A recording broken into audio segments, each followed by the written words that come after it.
Welcome to the Dudes in Kansas show with your hosts, Kent and David.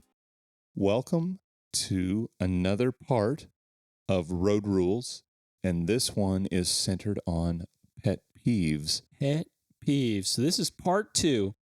Our first episode, which I hoped you guys liked, was, road rules, the right lane rule.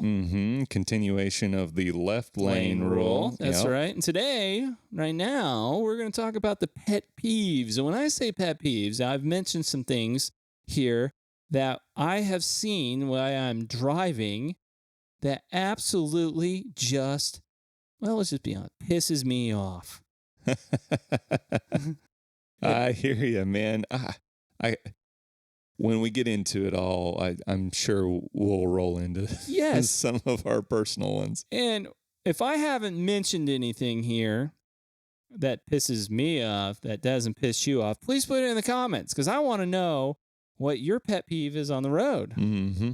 And I have a list here of 8 of them, and then we'll talk about some distracted driving ones that I've come up with. But number 1, the tailgater. Yes. And I'm not talking about at the football games. I'm talking about you're just down the road, and I might be even going a little fast, and someone's rolling up on my bumper like they want to kiss me. Yeah. The tailgater. Yeah, they may be eating wings and driving, not watching football, but they're still tailgating nonetheless, right? That's right. Exactly. Those damn tailgaters, man. And sometimes, I'm not going to lie. Forgive me. I'm sure I'm going to get roasted on the internet because everything on the internet is either getting roasted or it's true. Yep, because the interweb tells no lies. The interweb tells no lies that I have tailgated some people because they are in that damn left lane. And they're going way, way too slow. And that is my way of saying, get the F out of my way. Because according to Motley Crue, I can't drive 55. Nope, they changed the speed limit long ago. That's right. How about, I've seen this, using high beams unnecessarily. Oh, yeah.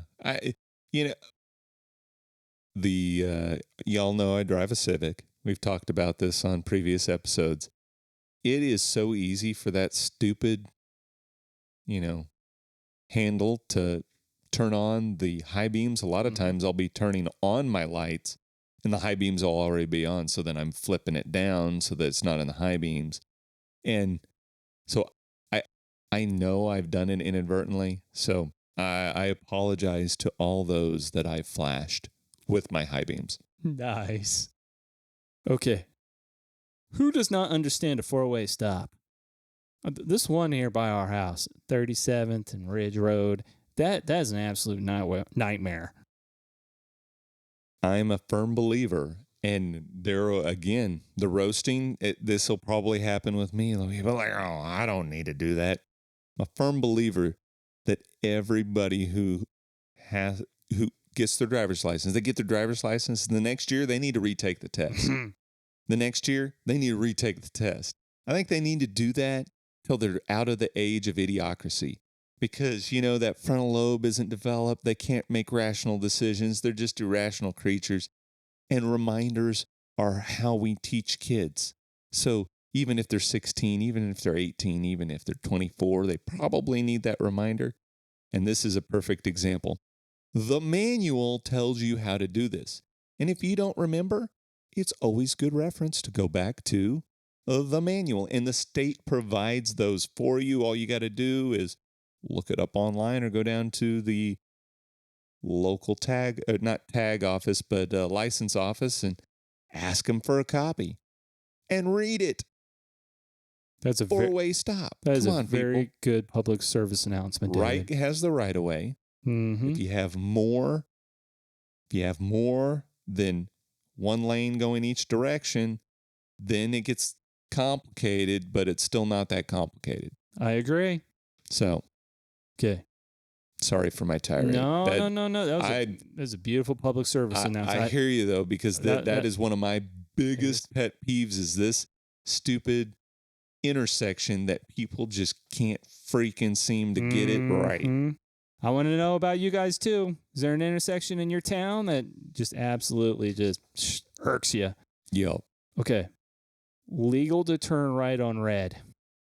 legal to turn right That's on right. red. Most lights you can turn right on red. Yes, you can. But some people will stop and wait till the light turns green. I've seen the little sign on some of the streetlights where it actually says no right turn on red. And if that's not there, turn. That's right. Oh, this is my favorite one. This is great. Brake checking when seeing a cop.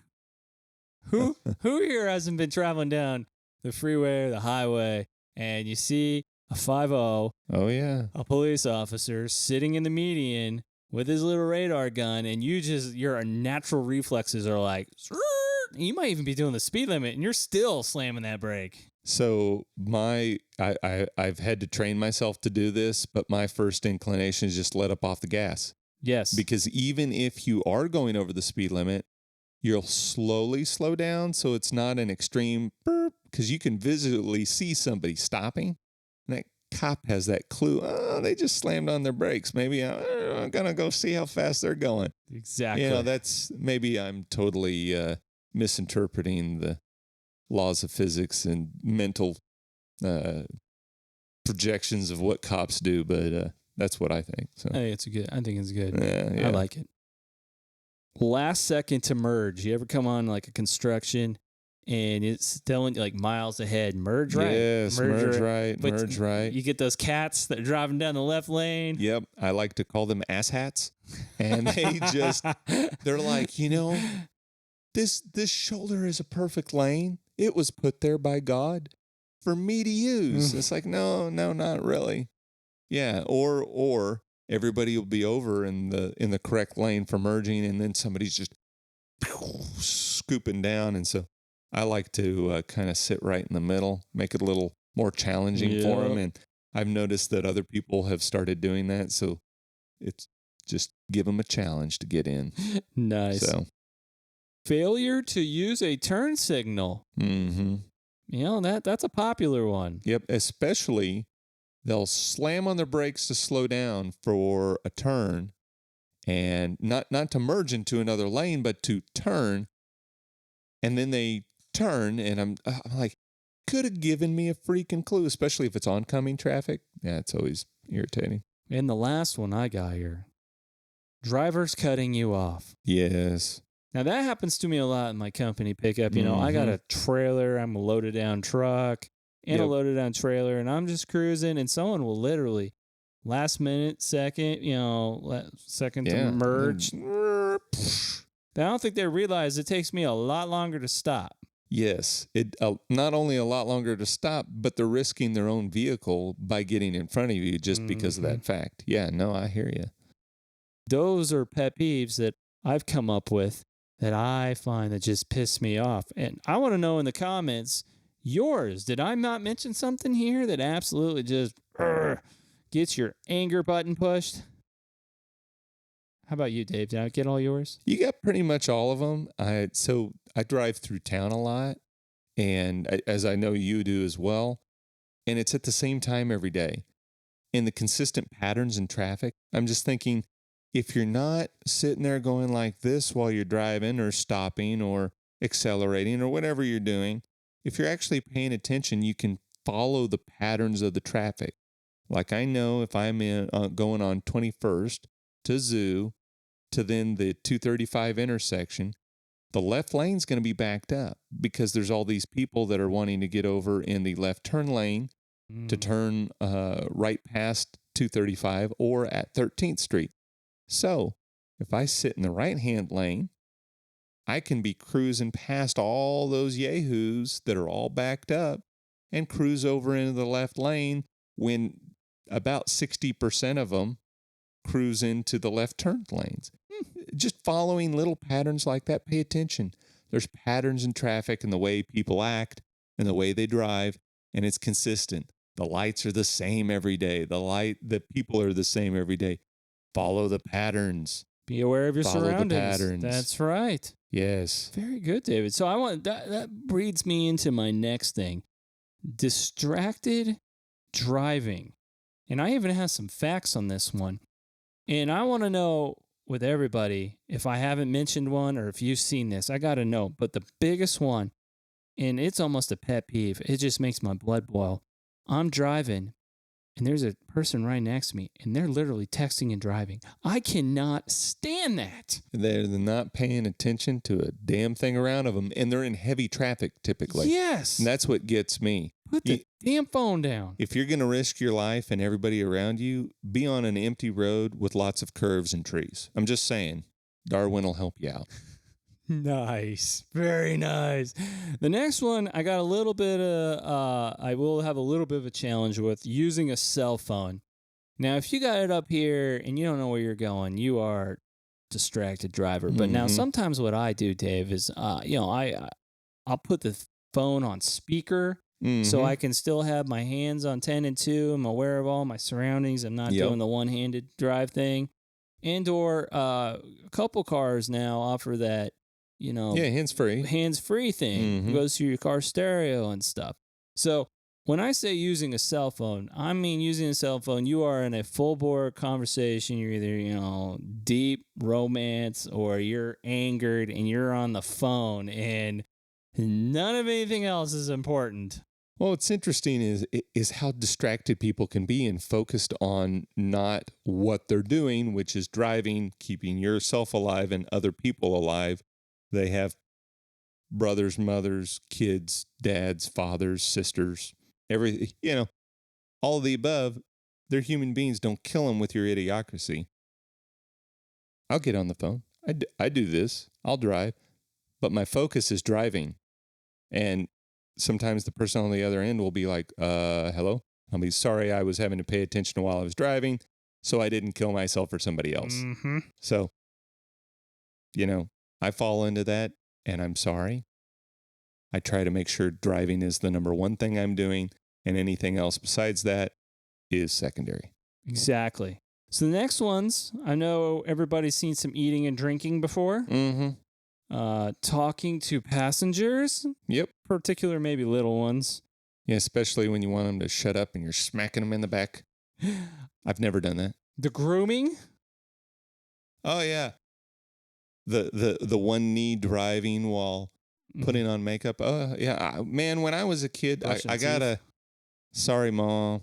When I was a kid, my mom would be like, hey, David, reach over here and hold the steering wheel while I'm driving. And I'd be like, are you kidding me, Mom? This is really dangerous, Mom. Please don't. Oh, that's awesome. Okay, I shouldn't say that. That is bad. Reading maps, not so much of a problem. You got Surrey and Apple and all the other great people. But if you're right. reading the map while driving down the road, the next two are kind of interesting ones. I did find on the interweb. Using a navigation system, I think they meant by going and touching all the buttons while driving. Yeah. And then watching a video. I want to know who's watching videos and movies when you're driving, because you're going to win the Darwin Award. And if you're going to prove me wrong on the internet, you better have a really good point. Yes, because, again, don't drive if you can't keep yourself and everybody else alive. That's the point. It's transportation, not a killing machine. Don't make it a killing machine. So I'm going to burn through some key facts and national statistics because, I'm a fun fact type of guy. Yep.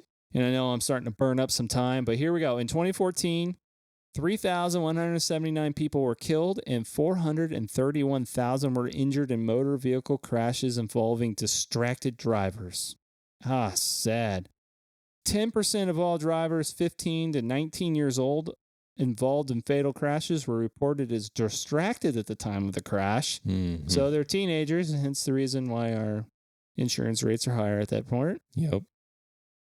The percentage of drivers text messaging or visibly manipulating handheld devices increased from 1.7% in 2013 to 2.2% in 2014.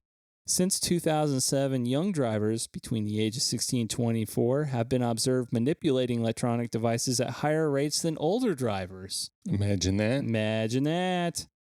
Here we go. At any given daylight moment across America, approximately 660,000 drivers are using cell phones or manipulating electronic devices while driving. Holy smokes. I guess if you compare that to how many people are actually on the road, it may be a small percentage, but that's a lot of people. That's a lot. That's a lot of people risking their lives. 5 seconds is the average time your eyes are off the road while texting when traveling at 55 miles an hour. 55 miles an hour, 5 seconds is a lot of Check a lot this of one. distance, dude. That's enough time to cover the length of a football field blindfolded. Boom. Wow, a lot can change in that time. Mm-hmm. Smartphone ownership is growing. In 2011, 52% of drivers reported owning a smartphone. In 2014, that number had grown to 80%.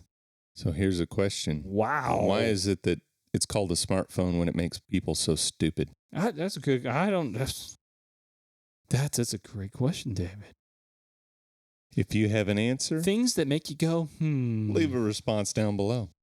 Okay. Like us and subscribe, because this is what we talk about here. Right? Exactly. A couple of fun memes. I know you guys are going to enjoy these. These I pulled off are going to be winners. I'm telling you. Winner, chicken dinner. Okay. So, David, please show this one. Distracted driving. Sometimes it's worth the risk. Maybe she dropped her phone in the footwell. I think she did drop her phone, and it must be in the UK because that steering wheel's on the other side. I wonder whose minds are in the gutter. Next one. Saw a girl texting and driving the other day, and it really pissed me off. So I rolled down my window and threw my beer at her. Oh, that's terrible. That's 2 fouls on the road. That's 2 isn't it? fouls. Yeah. That's all I got, folks. Now, stay tuned for part 3, where we're going to talk about, let me get my notes here. It will be misunderstood road rules on the road. Oh, misunderstood rules. Cool, man. Exactly. Anyways, David, please give everybody those beautiful closing statements. All right. Thank you for watching the Dudes in Kansas show. Please subscribe through your listening and viewing outlet. You can find us at YouTube, Podbean, Apple iTunes Podcasts, Google Play Music Podcasts. And when you subscribe through YouTube, remember to click yes on the notification box to be updated when the video drops. Like and leave constructive feedback. Thank you, and see you next time. Have a wonderful week. Thank you, David. Thank you, Ken.